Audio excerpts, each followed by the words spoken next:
వికారాబాద్ జిల్లా లగచర్లలో కలెక్టర్పై దాడి కేసులో కీలక పరిణామం చోటు చేసుకుంది. దాడి ఘటనలో A2 నిందితుడు బోగమూని సురేష్ కొడంగల్ కోర్టు ముందు లొంగిపోయాడు. దీంతో లగచర్ల దాడి ఘటన కేసులో A2గా ఉన్న సురేష్ ను విచారించేందుకు అనుమతి ఇవ్వాలని పోలీసులు కోర్టుకు విజ్ఞప్తి చేశారు. కోర్టు సురేష్ కు 14 రోజుల జ్యుడిషియల్ కస్టడీ విధించింది. ఈ కేసులో A1గా ఉన్న మాజీ ఎమ్మెల్యే పట్నం నరేందర్ రెడ్డిని పోలీసులు ఇప్పటికే అరెస్టు చేశారు. కలెక్టర్పై దాడి ఘటనను సీరియస్ గా తీసుకున్న ఉన్నతాధికారులు పరిగి డీఎస్పీపై బదిలీ వేటు వేయడంతో పాటు పంచాయతీ సెక్రటరీని సస్పెండ్ చేశారు.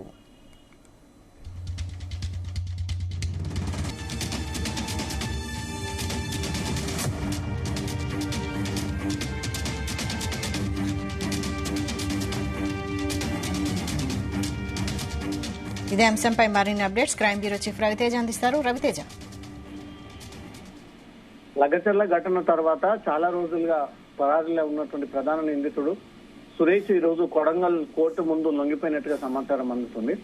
కోర్టు ముందు లొంగిపోయినటువంటి వెంటనే మెజిస్ట్రేట్ సురేష్ కి 14 రోజులు రిమాండ్ విధిస్తూ ఈ ఆదేశాలు జారీ చేయడంతో సురేష్ కొడంగల్ కోర్టు నుంచి తిరిగి జైలుకి తీసుకెళ్లేటువంటి ప్రయత్నాలు పోలీసులు జరుపుతా ఉన్నారు. సురేష్ ఈ ఘటన జరగడానికి ప్రధాన సూత్రధారి పట్నం మహేందర్ రెడ్డితో 83 సార్లు కాల్ కన్వర్సేషన్స్ మాట్లాడిన తర్వాత సురేష్ ఎవరికి తెలియకుండా అటు పోలీస్ అధికారులకు రెవెన్యూ అధికారులకు తెలియకుండా సురేష్ అతనే ఈ లగచర్ల గ్రామానికి కలెక్టర్ ని డైవర్ట్ చేసి తీసుకొచ్చి ఈ దాడికి పాల్పడ్డాడు, ప్రేరేపించాడు, రెచ్చగొట్టాడు.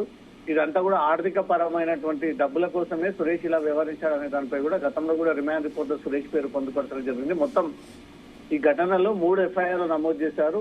2 ఎఫ్ఐఆర్లో ఒక ఎఫ్ఐఆర్ పట్నం నరేందర్ రెడ్డి నిందితుడు కాగా, రెండో ఎఫ్ఐఆర్ లో ఇంకో కొంతమందిని మెన్షన్ చేయడము, మూడో ఎఫ్ఐఆర్ లో సురేష్ A1 నిందితుడుగా పొందుపరిచి పోలీసులు ఈ 3 ఎఫ్ఐఆర్లు నమోదు చేయడం జరిగింది. ఇప్పటికే ఈ ఘటనకు సంబంధించి నిన్న DSP కరుణాకర్ రెడ్డిని తప్పిస్తూ డీజీ కార్యాలయానికి అటాచ్ చేస్తూ వేరే మరొక అధికారిని DSPగా బాధ్యతలు అప్పగించడము పోలీసుల ఫెయిల్యూర్ గానే భావించింది రాష్ట్ర ప్రభుత్వం. ఒక కలెక్టర్ ఈ భూసేకరణ కోసం గాని ప్రజా అభిప్రాయం కోసం గాని అక్కడ శాంతియుతంగా ఉన్నా లేదా ఉద్రిక్తంగా ఉన్నా ఖచ్చితంగా పోలీసులు అక్కడికి వెళ్లి సెక్యూరిటీ ఇవ్వాల్సినటువంటి పోలీసులు ఎందుకు కలెక్టర్ విషయంలో నిర్లక్ష్యంగా వ్యవహరించారు? ఒక్క పోలీసు అధికారి ఉన్నా అక్కడ కలెక్టర్ పై గాని మిగతా ప్రభుత్వ అధికారుల పైన దాడులు జరగకపోతున్నాయి అనేది మాత్రం ప్రభుత్వం ఈ వ్యవహారాన్ని సీరియస్ గా తీసుకొని అక్కడ బాధ్యుడైనటువంటి DSPని తప్పిస్తూ మరో కొత్త DSPకి బాధ్యతలు ఇస్తూ ఇది పోలీసుల ఫెయిల్యూర్ గానే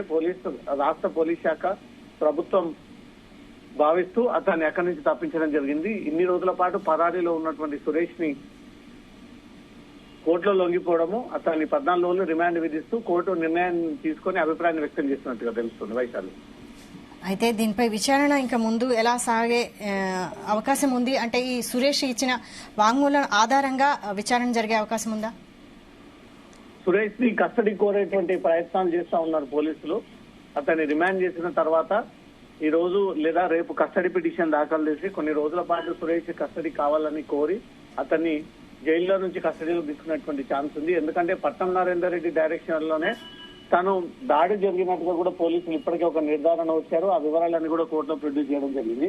పట్నం నరేందర్ రెడ్డి సురేష్ కి ఈ రకమైనటువంటి ఆఫర్ ఇచ్చాడు, ఆర్థికంగా ఏదైనా ముందే సహాయం చేశాడా, ఏదైనా హామీ ఇచ్చాడా, దానికోసమే సురేష్ ఇంత ప్రవర్తనకు పాల్పడ్డా? అతని భూమి ఉన్నప్పటికీ అతని భూమి మాత్రం ఈ ఫార్మా కంపెనీలో పోవట్లేదు. అతను నష్టపరిహారం విషయంలో కాదు, అతను ఏ సంబంధం లేకపోయినా కావాలని రాజకీయమైనటువంటి ఒక వివాదం క్రియేట్ చేసడానికే సురేష్ రంగంలోకి దింపి పట్నం నరేందర్ రెడ్డి ఇలా వ్యవహరించాడు.